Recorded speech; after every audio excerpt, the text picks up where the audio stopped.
Hey, it's Jen here with Wild Savvy, and I am talking to you today about wild worth, which is actually a methodology that I am creating. It's in development right now, and it is about creating a life that you feel passionate about.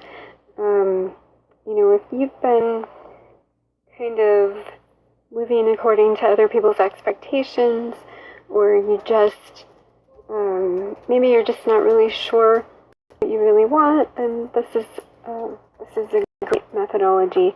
So I've actually been working on a free resource called How to Say No Gracefully Without Guilt and Hurt Feelings, because that's kind of the first step, is to start learning to say no when you really don't want to say yes, and it's kind of infringing on you having time for yourself. So a lot of times, especially women, tend to want to accommodate other people, and you end up kind of sacrificing your own wants and desires and needs, even sometimes, so that you can accommodate other people. But it's like they say with the airplane, like you put on your own oxygen mask first so that you can help assist anybody who needs assistance.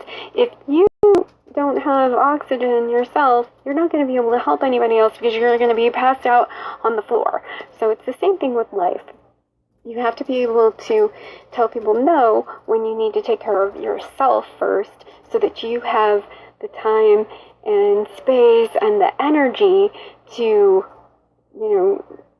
take care of you first, and then then you can work with other people. It doesn't mean you have to blow them off completely forever, and they never get any accommodations. It just means that you put your own needs and wants and desires on at least equal footing with them. So I'm actually developing right now a methodology. It's really been in development for like 20 years because it's stuff that I've used. I'm just sort of putting it all together into one package. So I'm going to just kind of go over the 4 pillars that WILD stands for, the Wild Worth methodology. So W is for your whole self and tapping into who you are, what you stand for. So a lot of times, I know in the past, I had no idea. Like, when I was much younger, people would say, well, just be yourself. And I would be like, I don't know what that means. I don't know who I am. Of course, I learned tools and techniques to really kind of tap into that. Of course, I made bad decisions that took me down the wrong path. Not like horrible, like detrimental things.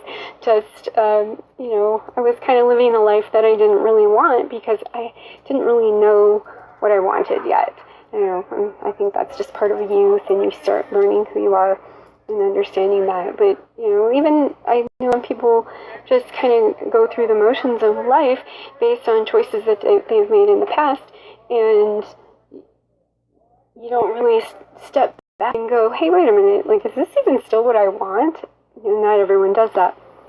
So the W is for tapping into that, really getting a feel for who you are, what you really want, what you stand for, what's important to you, what matters most to you, and looking at, okay, is that what I'm doing, or do I need to make some tweaks to my life?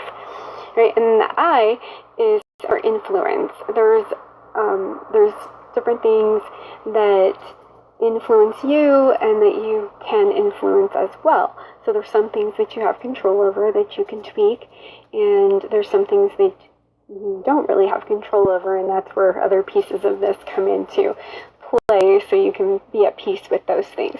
So if there's something that you can tweak or change that's around you, then you can do that, like your physical space, your physical body, the kind of food you eat, your social influences, the kinds of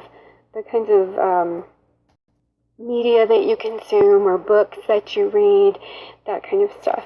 So that's the second pillar. So we look at all of those things, like the different stuff that you can tweak to just make your life a little bit easier, maybe less chaotic, so that you can free up your space and your time. And then the L is for liberating trauma, which is like a really big piece. We all have different traumas in our lives. Some are big, some are small. Some of us have both. And I have some tools to help to heal that past trauma. Take a look at it. Sometimes we just want to stuff it down and just kind of just bury that and not think about that anymore. But that's not really the way to move past it, because it's still going to be there underlying deep inside, and it can still affect the decisions we make and the things that we do, and it can just kind of steals our peace. So when we can liberate that trauma, we can actually start to feel more at peace, no matter what's really going on. When you just can heal that.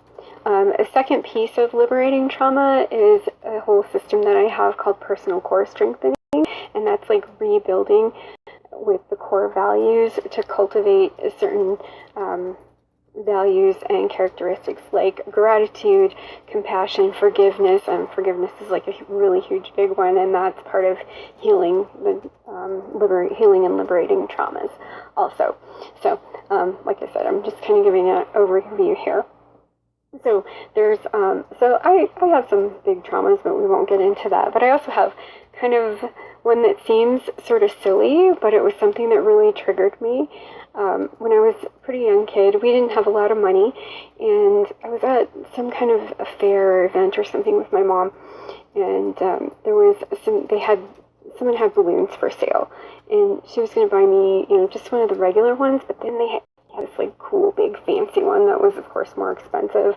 I don't know if it was like $1 or $5 or whatever it was, but I talked my mom into buying that one for me, and she wanted to tie it around my wrist, and of course, no, I'm a big girl, I can hold on to it.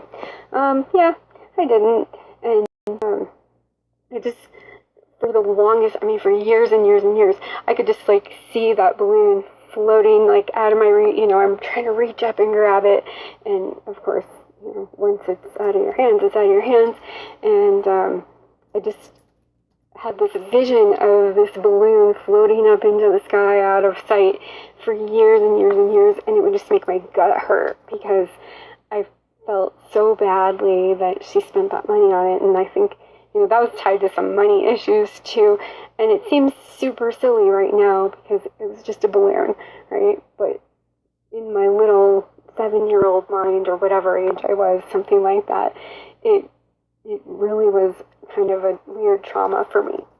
Anyway, so I have healed that with some of these tools, and it doesn't trigger me like it did. It was like gut-wrenching even maybe 20 years ago, 15 years ago, or something like that. So anyway, that's just to say that we call it trauma, which makes it sound really major, and in our hearts and inside it can be, even if to someone, you tell the story and someone's like, what's the big deal about that? It was a balloon, Okay, so anyway, I just wanted to share that story. If you have some kind of, something that seems small to other people, but it still triggers you to have some sort of a feeling, an emotion, so strong emotion that, you're not alone. That happens. All right, so on to the D. The D is for design, and that's designing a life that you're super passionate about and that you really love. And this is where I use my Extraordinary Life Blueprint system. So this whole methodology is just a combination of all of these different systems. So the Extraordinary Life Blueprint is where you look into the future for your big vision, and you kind of tie it back to the W, the who you are, and what you really stand for, and what you really want, and it all kind of ties together.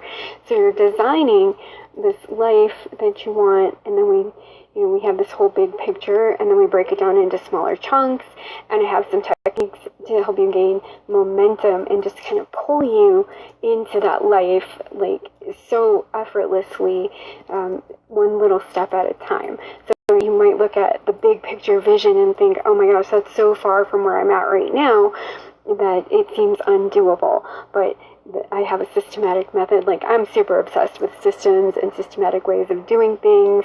And I'm really great at seeing the big picture and then chunking it down into smaller pieces.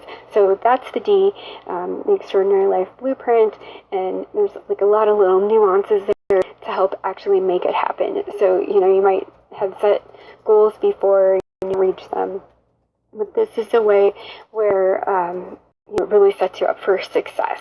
All right, so that is the Wild Worth methodology. Like I said, it's kind of in development right now, bringing all the pieces together. So I'd love to hear what you think. If you have any feedback or input, thoughts, something that seems confusing, if you have questions, feel free to DM me or comment. That would be awesome. I'd love to hear from you. All right. Have a fantastic day, and I'll see you tomorrow. All right. Much love.